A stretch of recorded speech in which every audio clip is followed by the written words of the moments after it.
Avoidance manifests in different ways. If someone a man came in that was just for you, perfect for you, exactly for you, would he be ready to experience it and dive in, or part of you would question and pull back and avoid? That habit is so strong to avoid. There was somebody that I met a couple months ago, and he said something like, I feel a resonance with your energy. And I was so freaked out by that, because it's like I felt the same. Why does that freak you out?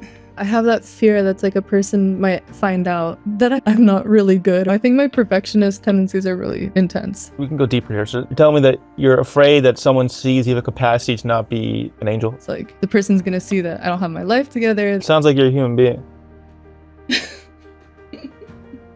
Yeah. Yeah. Are you okay with Yeah. that? Are you okay with being a human being? You can't find intimacy if you're hiding half of yourself because you're ashamed of it.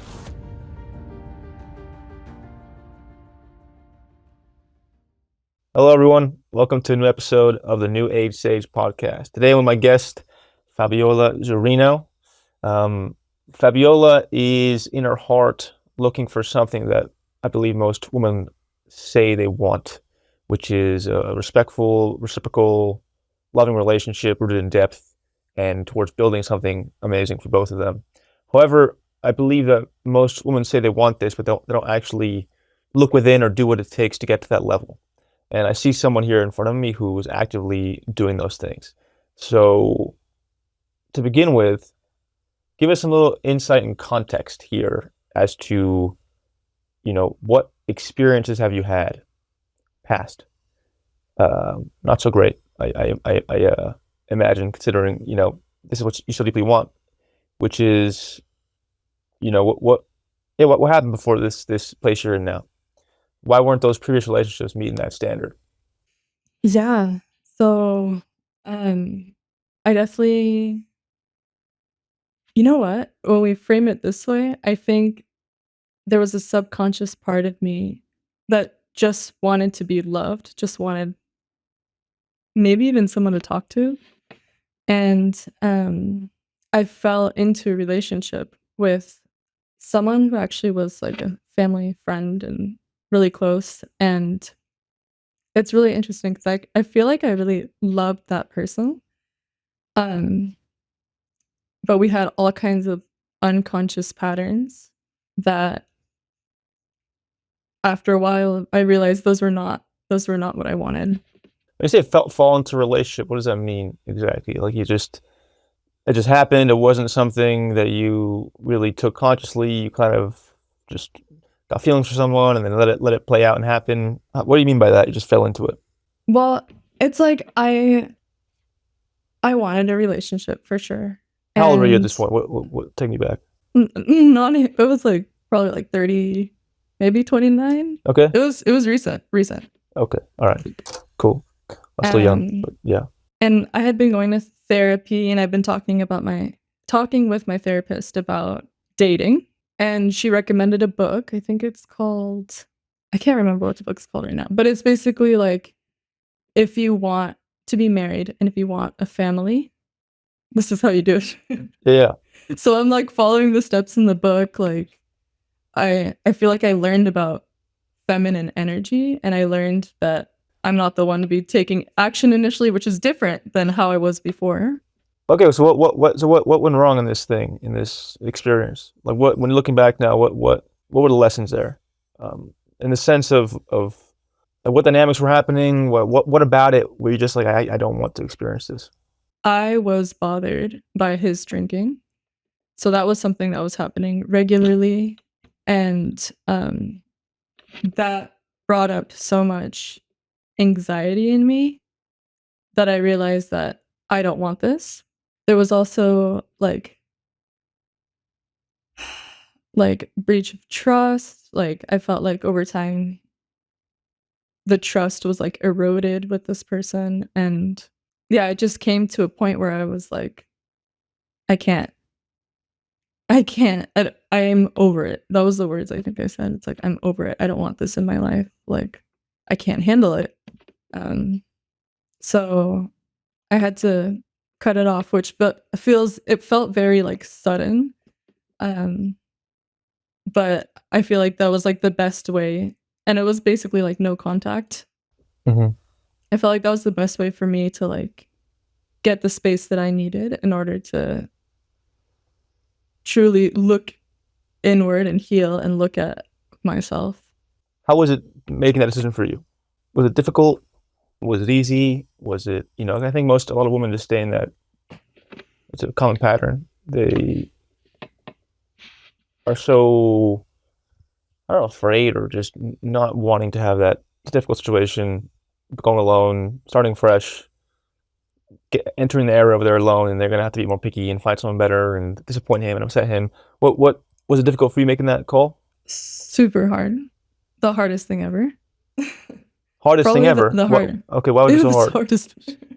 It was probably one of the hardest things I ever went through in my life. It was hard because, yeah, I didn't want to hurt him. I didn't want to like lose that connection. Lose what Um, connection? Because you weren't liking the connection. So lose what? yeah, oh, that's a good point. I felt in the beginning that he was like a kind of support in my life. And then, yeah, and then after a while, it was like, oh, wait, it's just not really supportive for me at all. But it was like realizing in my mind that's what was happening. I guess I was in a lot of denial myself of what was truly happening. So it was really hard. Um, and honestly, if it wasn't for the help of my therapist, um, like guiding me through it, I wrote him a letter first. Um, and then like those 6 weeks afterwards, wrote him a letter, called, read the letter to him, and then 6 weeks afterwards, it was like no contact Mm-hmm. because my therapist explained like we're like addicted, right, with oxytocin, Mm-hmm. and we're like deeply connected in that way. And if I so much as hear his voice or anything like that, it would like re-trigger that addiction almost. Mm. Okay, So she advised 6 weeks no contact, it worked. and it worked. It worked. It's an interesting. So there was still part of you think that could have gone back to it and wanted him, even though you knew it was a shitty connection. Yeah, and that lasted until months afterwards. Like we talked a couple times. Why is that? You think? Do you think it's just a purely neurochemical bond, or what's going on there? Do you think? I can ask different questions. Right? There's different psychologically. There's different reasons for this, right? The main one in most of my patients that I see is I'm not saying it's you. I'm just throwing theories out there, right? We can see which one which one hits the wall. What one is? I'm not saying it's you, but sometimes that it's often a lack of self belief in the woman's ability to find someone significantly better. So, for instance, right, um, I have many patients who have a partner who is doing things that are not good at all, objectively, just like bad. Any person watching a TV show of their life would be like, "What girl? Like, get the fuck out of here!" Right? That's the objective, rational reaction, and they still want to be with that person. And then when I dig down, it's really like I'm like, do you do you like? If I were to bring the man who has all the things you want, like how do you feel? And they'd be like, I don't think I can get that person. Like I think it's like this is like this person loves me. They see me like getting someone like that is I don't know. It's risky. Like I know this person loves me. So it's almost like they're staying because they don't believe in themselves enough to find the person they actually want. So it's like at least this person loves me. At least there's some things that are good. I don't know if I can find something better, or I don't know if I can risk being alone for enough time to find something better. So does any of that ring a bell? Totally. Yeah. Okay, how does it ring a I bell? mean, it resonates because I it's almost like I set my sights so low when I was first getting into that relationship. I was like, I want a guy who's like handsome, old-fashioned Mexican gentleman. I want a guy who's athletic. And it was all like these kind of superficial things. Yeah, So it's like he hit the mark of all the things. And I'm handsome like, Mexican gentleman perfect. sounds good. Great. Nice. Right? So I was like, okay, amazing. This is it. Like, and our families knew each other and all this stuff. So it was like, oh, this is so meant to be. Perfect. And then obviously going through that relationship, I was like, wait a second, this is not at all what I want. Um, Yeah, and but honestly, I think that need to talk to him and reach out was, like, because he was giving me a lot of love and attention, and I wanted that. What you're saying resonates because it's almost like I didn't believe that this super handsome, athletic guy would be interested in me. So, yeah, definitely, like, super, super low. Yeah, low self-esteem. Well, it's like okay, that's different to what I thought. That's not what I was saying exactly, but that makes sense. Which is that part of you stayed talking to him because there was kind of this um, like this self disbelief. Is that the right word? In the sense that I'll explain this. Have been in a similar place where that's been my issue a lot. I still deal with it, which is I've thankfully throughout my life, even when I had no depth and I was incredibly stupid and immature to a high level. I always was dating women that were the highest attraction box, and I always felt the same way, right? Even though I knew they had terrible qualities that weren't good for me, I still felt like, how does this person want to give me love and attention? How does this person want to have sex with me? Considering I am who I am, how's that possible? And the more I lived in that space, the more I was in that frequency of just like always like trying to cling on and grab on, and that's one piece of it. But then the higher piece, which is even trickier, is that like if we think that we don't deserve the love of someone just because they're handsome and attractive, what if someone's handsome, attractive, and deep, and can be a good family husband? That's a whole nother level of worthiness, right? Mhm, mhm. You know what I'm saying? Like that's a whole separate. That's like a step up now, right? Mhm, So it's like mhm, mhm. this is a common phenomenon with women that you see. It's a common issue where you see women who are amazing, attractive, cool, deep, and their boyfriend or husband's a dud. And you're like, how is this happening? And it's a common thing, right? It's is that a lot of women choose to settle with someone they feel worthy of unconsciously. You know what I mean? Because then it's like they don't that trigger of like of low self worth doesn't come up, and they can tolerate that. So I'm saying that in the sense of like right now in this moment, do you really feel worth? Like, is that do you feel worth inside yourself truly as someone that man you're describing, who can be that handsome gentleman Mexican guy who's also hitting all other boxes? How does that feel? It's like I'm beginning to see the possibility of that. I was like, "That exists, it's possible." It's like, I have faith I can get there, but am I feeling worthy of that right now? Well, I would say maybe not. Okay, how maybe not? Right? 'Cause what ends up happening is self sabotage is common romantically. Is often if we get the person that's actually good for us and is hitting all the boxes, if we unconsciously feel like we're not worth that, I don't deserve that, we'll do things to push it away. So and that's not what we want here. So what I'm asking that is, I feel like you're already doing things that showcase your step in there, right? You say no to these things is a big step. You saying no to potential new men who come in who aren't hitting those boxes is a big step. But let's also investigate why that might be there. Let's do the classical childhood therapy route. I'm just interested. What could explain you think of that perception? Um, I feel like there's some kind of like shame something around something. Like what really happened growing up? I mean, I didn't see a healthy dynamic between my parents growing up. Yeah, it's almost like on the outside, everything seemed good, but on the inside, we had a lot of fighting and, uh, yeah, like not really feeling I feel like not really, like, loving and appreciating each other. A lot of criticizing, a lot of blaming, yelling, shouting going on. So, Was there any religious things going on? um, yeah. I mean, I feel like my family is Catholic, but what I inherited around, like, sexuality and stuff is basically, like, shame. It's like, you should get married.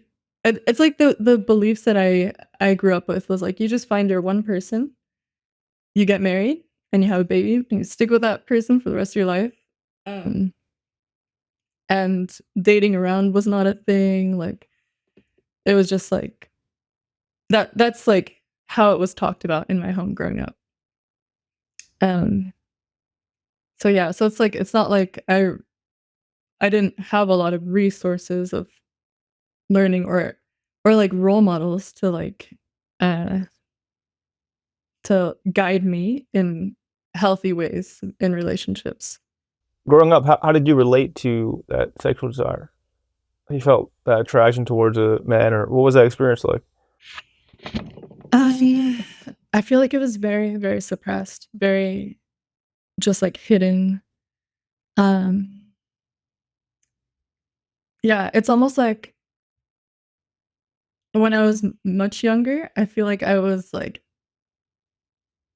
the guys that I found attractive, I wouldn't even bother with.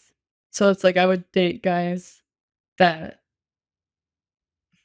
it sounds horrible, but that I could control, that I knew would never leave me, basically. It's like I knew they were more into me than I was into them, so they would never leave me, and that felt safe. But I mean, like, the shame that I had around sexuality was actually really gnarly, I would say.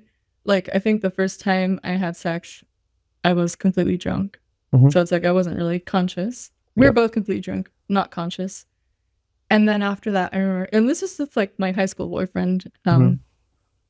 And after that, the second time, I was conscious and I was like bawling my eyes out and crying because it felt so wrong. Hmm. Because I felt like this is like I shouldn't be doing this. And I even remember saying I want to be a nun, which is funny because I ended up ordaining for 2.5 years as a Buddhist nun later on. But when I As was a younger, I Buddhist was like nun? crying. Yeah. Okay, cool. I mean, it came from pain, but I haven't really heard of a Buddhist nun. What's a Buddhist nun? I mean, different Buddhist traditions have like monastic orders, Yeah. and the one I was in is like a Vietnamese Zen Buddhism. So we wear all brown, you shave your head, practice celibacy, poverty. I forgot. I took 10 vows. So the trigger of going there was like you just didn't want anything to do with sex. The trigger of going there was, yeah, I think it was. There was, I mean, obviously, I was drawn to like the meditation and all that stuff, but then there was underneath it, I had another relationship. This was in college, and it was also an unhealthy dynamic between the two of us, and it was very painful for me. So it's funny because actually that ex-boyfriend, he decided to become a monk.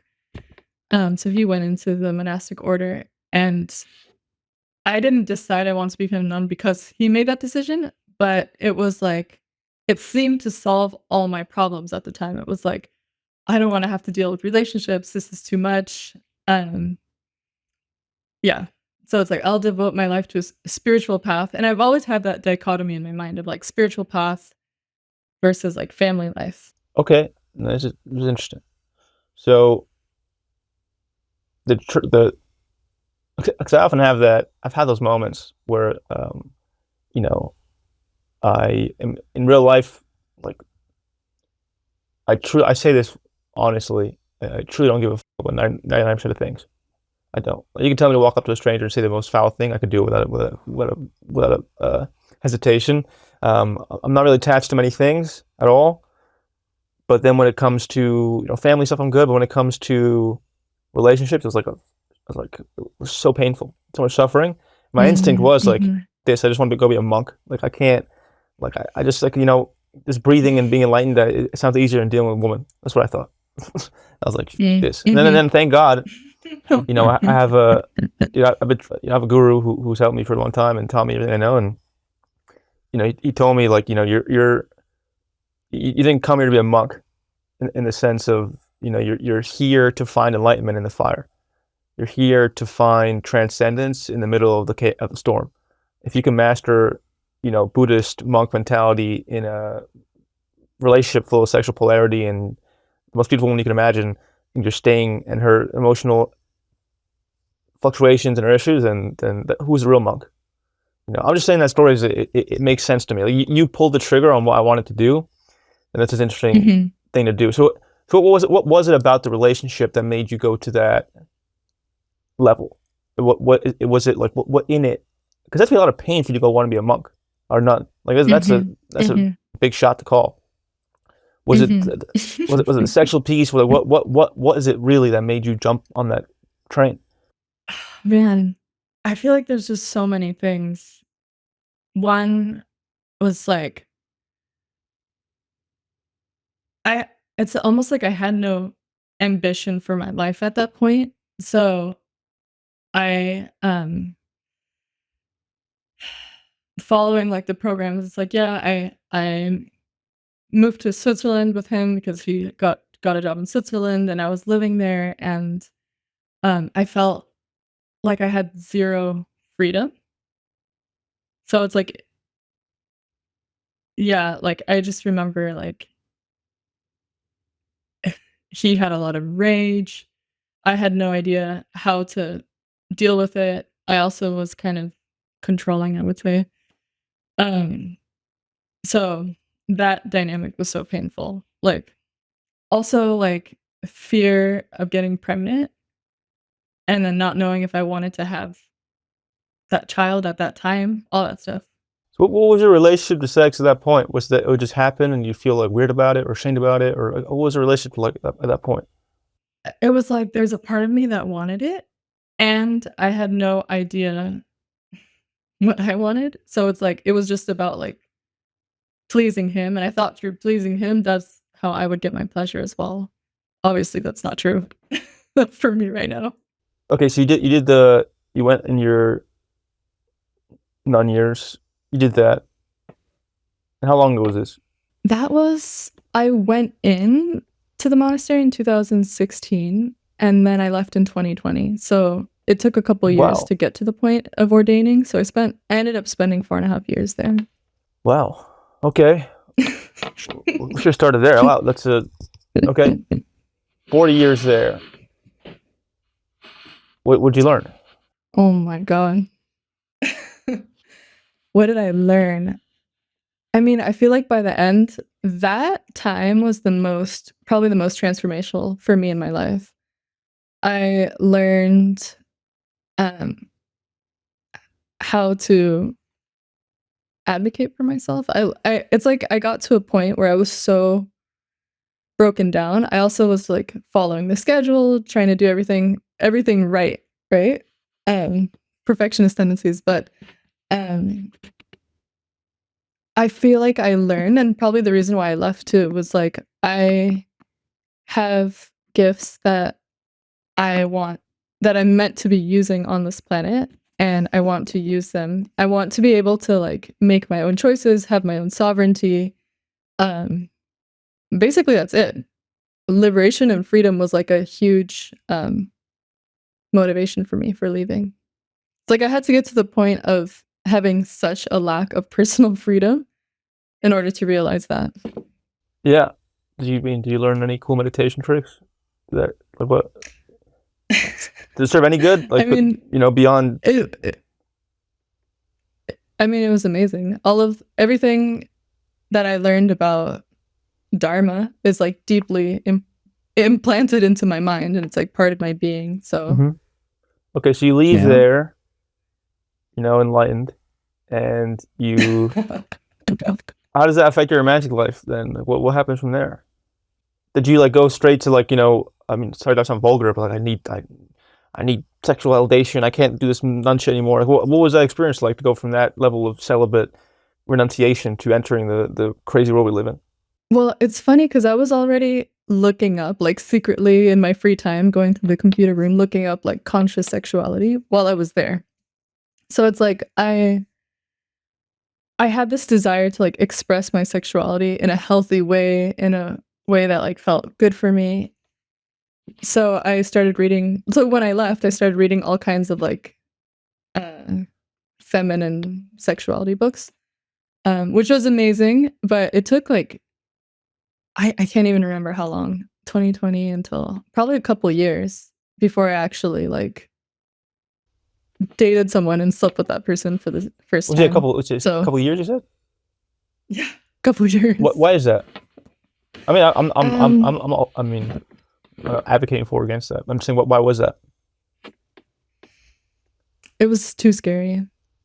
It was too scary for me. Okay. Like, there were yeah, What I was so remember there scary? were Why was it scary? What was scary about it? What was scary? oh Like diving into gosh, that level of such chaos good again? questions.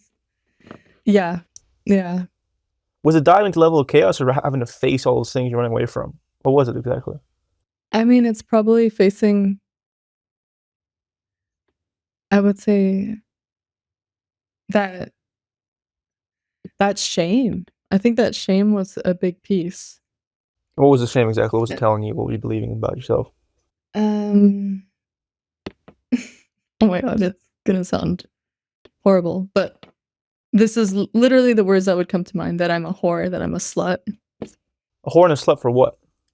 just for having sex outside of a, like, long-term relationship. Okay. I mean, there's nothing wrong with saying that. Um, in the sense, I'm not saying that that's true, but I'm just saying that, thoughts like that come to people, and we'll have all kinds of crazy things we go through. Um, so, and then what happens when you find someone? Like, what was the first sexual experience after that? Was it with a boyfriend? What happened?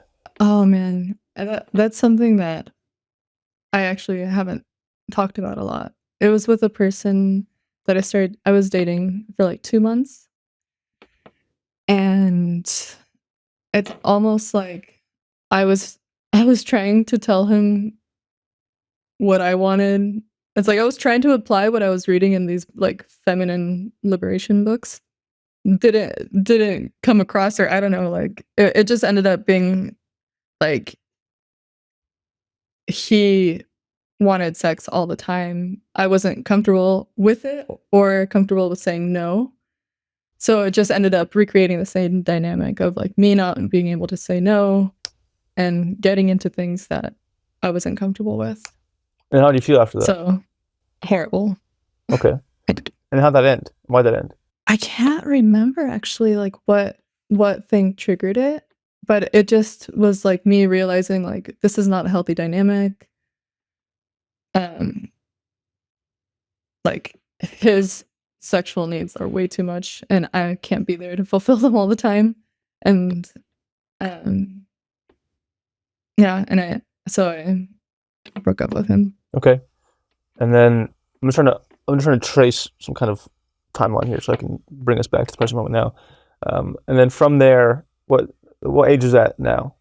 That what age? That must have been that was a couple years ago, so, yeah, 27, 28, something Okay. like that, And then when did you fall into this serious relationship? last year. So I was 30. And then what Yeah. happened between there? Was like similar experiences, that kind of pattern? No, and then it was like, again, didn't date, didn't talk to guys, like, just minding my own business, and, um, and also not feeling ready, or like I kind of wanted to date. I feel like I needed to heal kind of after that one too. Um, and yeah, and I had a few experiences, but it was always kind of like I always wanted more. I always wanted, like, more depth. I wanted more, like, intimacy and emotional connection, and it didn't seem like that's what the other person wanted. So, um, those were the experiences after that, and then I started going to therapy, thank God, and, um, and then that's when I met my ex-boyfriend. Okay. How much time has passed since then? Since I met my ex-boyfriend? Since it ended? Uh, a year and 4 months. Okay, all right. So now with all those experiences, what is it that you, 'cause you want mainly just depth, it sounds like, with all other good stuff. That's the ingredient that's missing. It's almost like I want depth. I want like deep, even like friendship as well, like deep emotional connection, things that I can share anything with, um and then like a desire to build something together. Now, how do you feel about your sexuality now? Uh Man, thank God I feel a little bit more open. Like it's like I know I have needs and I can honor those needs and I can take care of them myself and I can and it's like I want to share them with a person who can also like honor, appreciate, hold them. Yeah, because what I'm explaining all this is that in the chakra system, um, is that if the yeah, I'm assuming you're familiar with the chakra system. There's the root one, the base one. That's the beginning of them all. So if that root one is covered in shame and suppression, then that can affect the rising of energy to the other centers. Essentially, your creative, um, responsible for your creative energy. And so if what happens is sexual shame is that it makes us shamed about ourselves as a human being all over, because that's at the base of who we are. Yeah. So if it seems like you have like how do you feel about your it sounds weird to even ask this, but just going here. Your sensuality, your attractive nature, someone seeing you as someone that's deeply arousing. Like how does that feel? Uncomfortable? You're like, "Ah, that can't be me." It's like it's how it feels for me right now is it's still a little bit scary. Like I feel like I still have like a little bit of my uh walls up with that. But and at the same time I feel like I'm learning to accept it and like um be okay with it. Sounds good. So that's one piece. And in terms of the depth piece, another thing I have that triggers my curiosity is that there's this other pattern of chaos that you see your family parents had, and that was also reflective in some of your relationships, and how that chaotic, painful nature, was one of the reasons you led yourself to being a nun, which is a pretty intense reaction to that. How does that feel now? Do you still feel like there's this part of you that's afraid of falling for someone deeply because that chaotic nature could arise? Yeah. Yeah, And like what I and feel what and like what triggered you the most in your relationships? What like really brought out your fear the most? mm, if we're going to be real, I was afraid of the other person's violence, rage, anger, and that they would hurt me. Because sadly, that went on in my home, like being physically hurt, like beaten as a child and all that stuff. So whenever you saw your partner enter have the frequency of anger or fear, regardless how it's expressed, you immediately went into survival mode. Yeah, And how yeah. would you express that survival mode? I would shut down, Okay, you'd shut down. completely shut down. Yeah. What was their reaction to you shutting down? I think he would shut down too. Like I remember one time he would be like, "Oh my god, you're withdrawing." Like it was just like non-communication. And then we would have to like pretend like everything's fine and like keep going, but then we would have these like I don't know, like knots of silence between us. Yeah. So it's a hard question, but can you have real intimacy and depth if you're going to shut down whenever there's any moment of crunchiness? Mhm. Yeah. So I mean, I say it's my my wife is is the same as you. Similar, not, I mean, the issue of the violence and the chaos growing up, and then her shutting down whenever there's a. So I'm understanding you is that what's taught me a lot is if there's any vibration of the slightest fear or anger in me, um, and previously she just shut down, like so severely that reached a point where it just was like there can't be much intimacy here, because it's like the point I got to was that I think if a man's ever afraid and leaking that on you, then it's not good because then the whole polarity flips and she's being feminine and I believe that that's a no.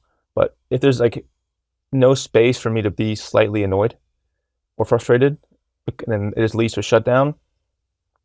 Then that's not gonna that's something that we've had to work on a lot. And what I'm saying that is that how does that resonate with you?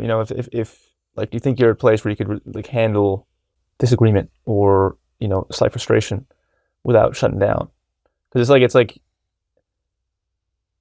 for me, I it sounds like you're more on the avoidance side. I'm more on the anxiously attached side. So when I see shutdown, it triggers everything immediately. Like no, look, why are you withdrawing? That's been my work to not do that and stay still. Um, but that dance is so intense for me that there is an instinct to be like, this, I'm out. Like I don't want to do this. So yeah, it's been a while. So how do you feel about that? I feel like that's been my main work now is to like communicate how I feel, especially when I'm starting to feel upset or something somebody else does makes me feel angry or scared or anything like that. Like that's the work that I'm doing now and I feel like it's perfect for me cuz I'm in like my training ground. I moved back home in September, so I'm living with my family now. And like I understand that my family this is like the blueprint or the setup for anything else. So I can practice with my family. So it's like right now I'm learning how to communicate how I feel a little bit better um without shutting down. So avoidance manifests in different ways. So I think part of you if someone came in or a man came in that was just for you, perfect for you, exactly for you, that you'd be ready to experience it and dive in, or part of you would revert and you question and pull back and avoid. I would probably sadly I feel like there's that habit is so strong to avoid. Like there was somebody there was somebody that I met a couple months ago, earlier this year in the spring, who we had like a long conversation. I was traveling and he said something like we sent some voice messages back and forth afterwards. Um and he said something like, I feel a resonance with your energy. And I was so freaked out by that. But it Why? was like, oh, because it's like I felt the same. Mm-hmm. I felt the same Okay, that's and interesting. Why does that freak you out? If you feel the same resonance, why does that freak you out? I don't know, just to like admit that. It just feels so like vulnerable, I guess. Vulnerable And to admit you connect with someone? I guess. Yeah. Yeah, I guess it was like scary because it's like if I admit that I connect with this person, then it's like, does my whole life have to change? What does that mean? I don't know. Well, it's like I met him in England, and then it was like, what's gonna happen? Like, I don't know. Do I have to move to England? I don't know. I guess, yeah, my mind went to like future tripping, and I was like, too scary, too scary. Bye. Yeah, it feels like there's a good amount of fear of intimacy happening, but we all have that in this dimension. Sadly, egos are designed that way. But I think it's important identifying like what it is you're actually afraid of. That's the useful Mm. narrative here. Like, is it more afraid of loss, or is it more afraid of really being seen inside yourself for who you are in intimacy, right? Really being like Mm. seen internally for who you are, to be seen as someone who's beautiful inside and out, and whatever the eyes of love say. what is about intimacy that scares you? Is it this like you feel like there's more freedom? Like what about it is so terrifying for you? Is it the potential for abuse or violence? Like where is the fear for you? Man, I feel like it's almost like if yeah, I have that fear that's like a person might find out that I'm not really good or I'm not like yeah, I guess it's like the perfectionist tendency. You fear someone finding out what exactly? Um, oh my gosh. For example, if you and I were to fall in love theoretically in some different universe, and we're getting close, what is it that you wouldn't want me to know about you that would scare you so much? Like if he sees this thing in me, then Something happened with a friend recently, like, she asked me, like, "Are you angry?" And I could not tell her in that moment that I was angry, but I was angry, and I couldn't admit it. So it's, like, almost like that someone could find out that I get angry and have the potential to, like, harm someone. I don't know, I think my perfectionist tendencies are really intense. I think we can go deeper here. So you're telling me that you're afraid that someone sees you have a capacity to not be an angel, to be dark, to see your I'm what about that darkness? Is it your anger? Is it your desires sexually? Is it what is it that here that you have a heart? Is it that you preferences? Like what is it that you don't want someone to really see inside you? That's risky for you to reveal to like you. Okay, you meet that dream guy. What is it that you're like? He can't see this in me. it's almost like the same feeling of, like, when I when I was younger having sex and it was, like, the second time and I was like, "I wanna be a nun," because it's like I have I have sexual expression, like, I have sexuality, and the shame around that is really intense, but also, like, I feel like I don't have my life together, like, I I'm, like, basically switching careers or starting a new business, so it's like the person's gonna see that I don't have my life together, that I am, It like sounds like you're a human being. yeah, Yeah. Are you okay with yeah. that? Are you okay with being a human being? Oh my gosh, why does this bring up tears? Like, I I'm getting more into acceptance of it, which is crazy to think because, like, obviously we are human beings, but Well, it starts here with just being aware of it, right? Because what I see is that you're afraid that someone sees you as a human being that's a capacity to be messy, right? That's intimacy. But often it's like if we don't want someone else to see our humanity, which you're describing as the capacity for you to have sexual needs and expressions, and you changing your careers, which is like every human being so yeah, on what the earth at some point, literally. Um, if we can't accept those things about ourselves, we're going to be terrified of someone else seeing them externally. So, yeah. and then that leads you to hide yourself, to pull back that sensuality, to pull back the fact that you are switching careers, not own it and accept it. Then you're not allowing someone else into that experience. So a lot of this stuff can start shifting when you start accepting yourself right now for everything. Whatever you perceive to be going wrong and ugly is you, right? You can't find intimacy if you're hiding half of yourself because you're ashamed of it. What's all this what I said bringing up for you right now? I didn't realize I had still carrying such feelings of, like, unworthiness or, like, not being good enough. So it's, like, constantly striving. How is it? How would it feel for you to express your own needs to someone else? It does feel liberating, I'm gonna say that. I'm saying, is it something that's like, how is it for you? What's it like an experience? So you meet this new dream guy who you think's awesome, and then you need to express what you actually need from him. What's it like for you? Well, I mean, in the last experience I had going on that second date, and, like, he wanted to, like, hold my hand, and I was like actually can't. I need to take things really slow. And I felt proud of myself for saying that. And I feel it's the truth for me. So I feel like, yeah, it's like as long as I express what's true for me, then I feel like that's the key. Okay. So let's do this for now. What is it about you right now that you think is not appealing? That's going wrong?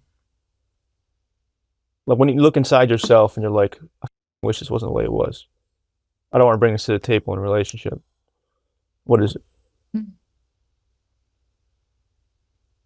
Oh my god. No. No, I'm like, it's probably my inhibition. Inhibition? What do you mean by that? Like my fear. Like my fear of not saying things. Your It's fear like of I don't want to be like this, you know? be like what?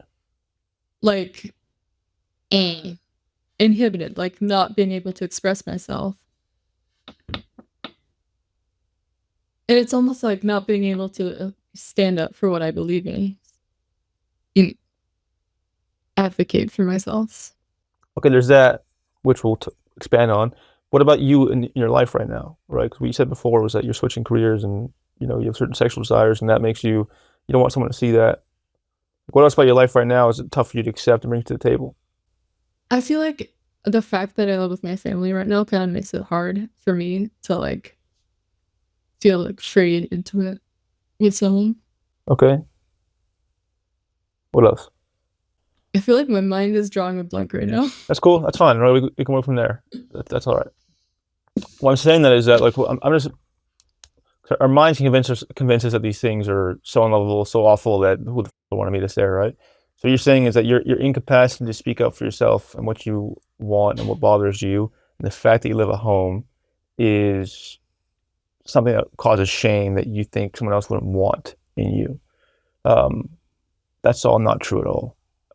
Because to actually be loved is to mean to be loved for who you are and the human you are and what you're going through. So, you know, what I learned is that what helped me is that sometimes it's actually best to lead with your humanity. What I mean by that is that to honor that and own that part about yourself, that you're going to have to work on expressing yourself and you do live at home at the moment. That is who you are. And the more you accept that with an open heart, not shame, and express that and lead with that, the more you're actually being real and allowing yourself to experience real love, you know?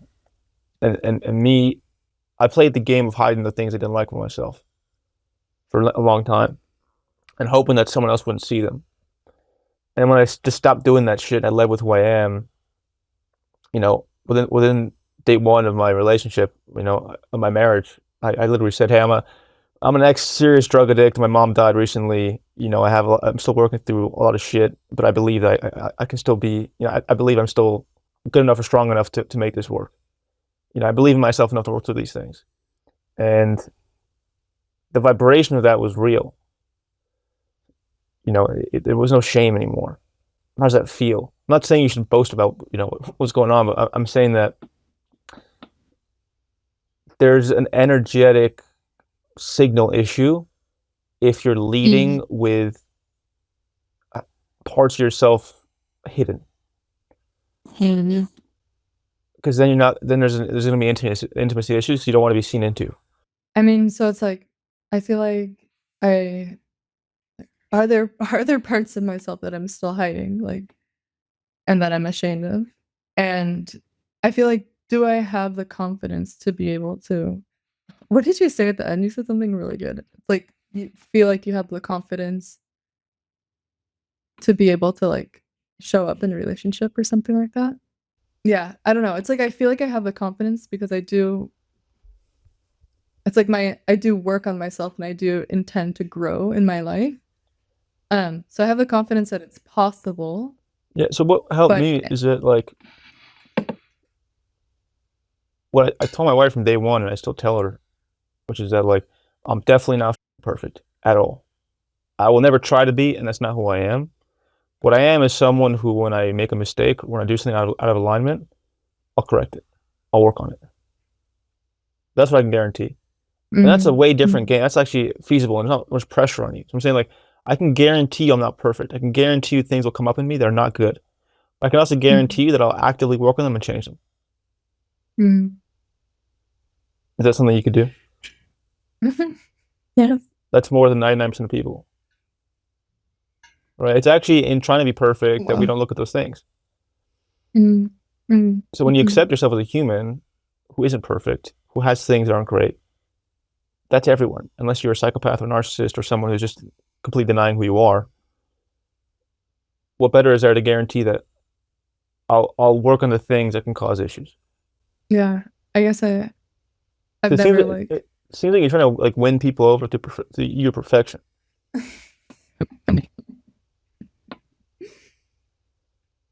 but that's an yeah. impossible game to play. You know, if you grow up as a daughter who you want to be seen as this perfect good girl with no sexual desires and is always great, good girl,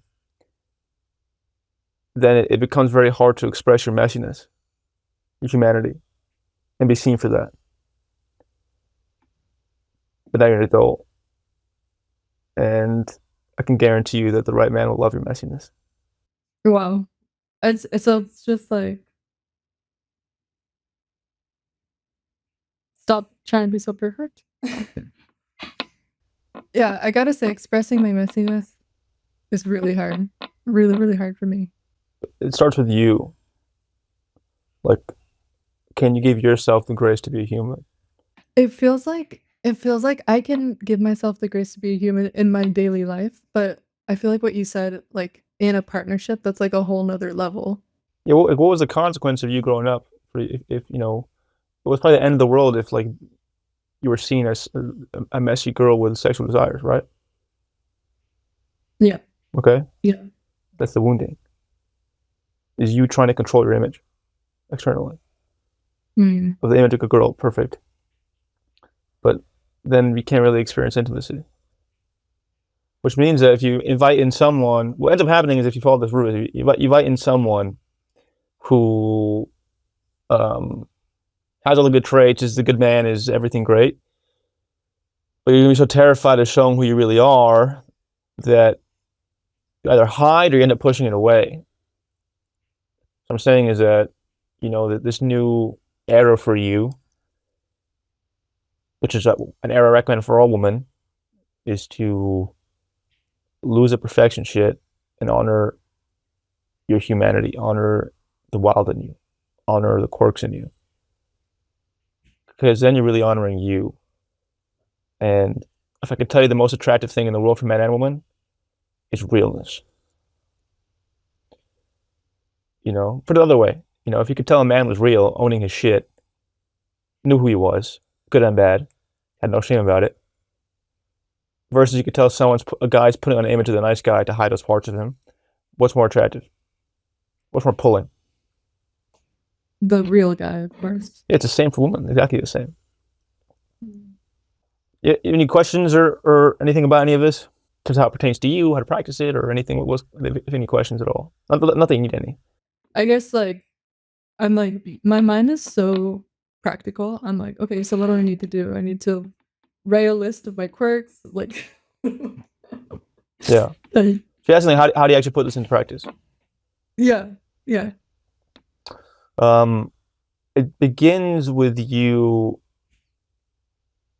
It's not a matter of writing down your quirks, more so in the moments.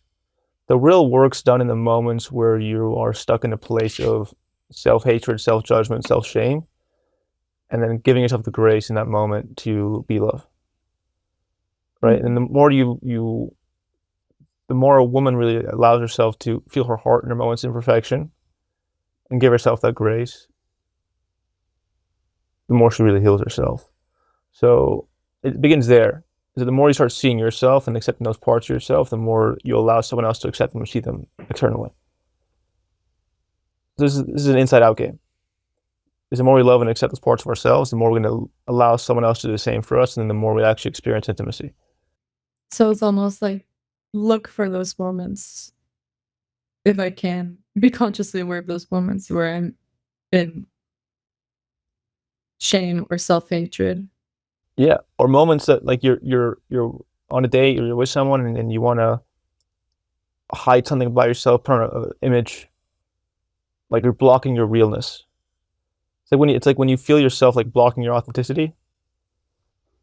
That's when it's worth looking inside yourself and saying, why am I blocking myself? I'm throwing a lot at you. I feel like I've thrown like 10 bombs in your face. You know? Yeah, I feel like that too. Okay, I apologize. So let's end here. Like, what's clear and what makes more sense after today? I mean, exactly what we just said is like those moments where I am in shame or I'm hiding my authenticity. That's like I feel like first step is to like love myself in those moments if I can, and just like be like it's okay, and then understand why that's coming up and shift that pattern somehow. Yeah, Does that sound like a good reflection? that is a good reflection. It is a good reflection. I think that what we touched upon today, I think, is relatable to most women. Is that women believe that they will attract and find the right man by being the most perfect, pretty, non-wildly erotic, emotional being. They think that picture perfect, pretty image will attract the right man, but it won't. It'll attract surface level fake relationships. It'll make them further and further feel not seen and not felt, really. And how to combat that is to lead with that humanity, lead with that realness, because then you can actually experience intimacy in someone who really loves you. And if you're with someone who can experience real intimacy and really loves you, then you're experiencing real love. So that's a conclusion I believe today from your experience is that like you literally went to a nunnery because you were so afraid of revealing those sides of yourself, being messy, being vulnerable, that you went to block off the whole world, which is fair enough. And I almost did the same thing 100 times in my life, so I get it. Um, so the work now is can you lead with that humanity? All right.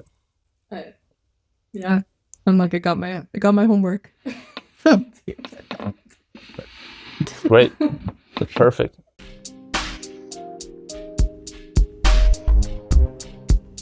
I hope you enjoyed that video. If you want to watch more content, please click this video right here and don't forget to subscribe right here. Thank you.